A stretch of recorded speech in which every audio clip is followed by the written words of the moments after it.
श्रीमद् भगवद गीता अध्याय 1 श्लोक 13 तत्शंखाच भैरे प्रणव अनाक मुमुखा सहसा एवं अभिहंत सहसवद तुमुल अभवत।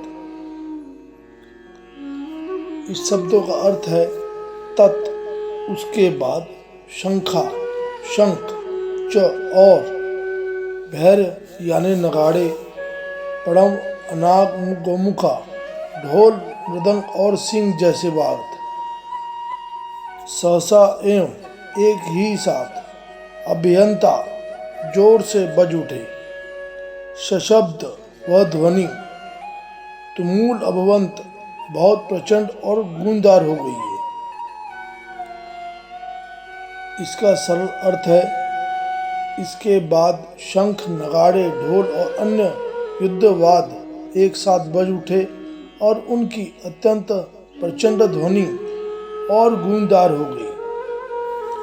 जब जीवन के मैदान में युद्ध शुरू होता है तो पहले शोर होता है, लेकिन जीत उसी की होती है जो उस शोर में भी शांत रहता है। दोस्तों, यह श्लोक केवल युद्ध की घोषणा नहीं है, यह जीवन के हर संघर्ष का प्रतीक है। जब भी आप कुछ बड़ा करने निकलते हैं या नया बिजनेस, नया लक्ष्य, नई शुरुआत, तो सबसे पहले क्या होता है? आलोचनाओं का शोर, डर का शोर, असफलता का शोर, लोगों की बातें। ठीक उसी तरह जैसे कुरुक्षेत्र में शंख और नगाड़े एक साथ बज उठे, यह शोर दर्शाता है, यह बताता है कि अब निर्णायक क्षण आ चुका है। जीवन में भी जब अवसर आता है तो परिस्थितियां शांत नहीं होती, सब कुछ हिला डुलता रहता है, मन घबराता है, दिल की धड़कन तेज हो जाती है। लेकिन याद रखिए, शोर शराबा बाहर होता है, निर्णय अंदर लिया जाता है। अगर आप बाहरी आवाज़ों में उलझ गए तो आप कभी भी अपनी आत्मा की आवाज़ नहीं सुन पाएंगे। कुरुक्षेत्र का शोर डर पैदा करने के लिए था, लेकिन सच्चा योद्धा वही है जो उस शोर में भी अपनी स्थिरता बनाए रखे। आज की दुनिया का शोर आपको डराने की कोशिश करेगा, तुमसे नहीं होगा, तुम तैयार नहीं हो, तुम असफल हो जाओगे। लेकिन अगर आपने अपने भीतर का शंख बजा दिया, आत्मविश्वास का शंख, तो बाहरी शोर आपको हिला भी नहीं सकता। युद्ध का शोर यह संकेत है कि अब भागने का समय नहीं, अब सामने करने का समय है।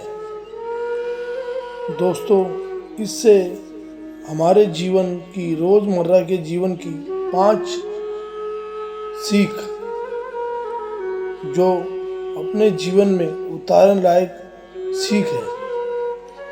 पहला, हर बड़ी शुरुआत में पहले हलचल होती है। दूसरा, बाहरी शोर से अधिक महत्वपूर्ण आपकी आंतरिक शक्ति है। तीसरा, डर का शोर जितना तेज होगा, अवसर उतना बड़ा होगा। चौथा, निर्णायक क्षणों में स्थिरता ही असली शक्ति है। पांचवा, जीवन का हर संघर्ष आपको मजबूत बनाने आता है। जब दुनिया शोर मचाए तब तुम अपनी आत्मा की आवाज़ सुनो, क्योंकि जीत शंख की आवाज़ से नहीं, अंदर की स्थिरता से तय होती है। अगर आपको इस वीडियो में कुछ भी सीखने समझने को मिला हो तो चैनल को लाइक करें, सब्सक्राइब करें और कमेंट में लिखें जय श्री कृष्ण, कि आप अपने अंदर की आवाज़ सुनने के लिए बिल्कुल तैयार हैं। राधे राधे।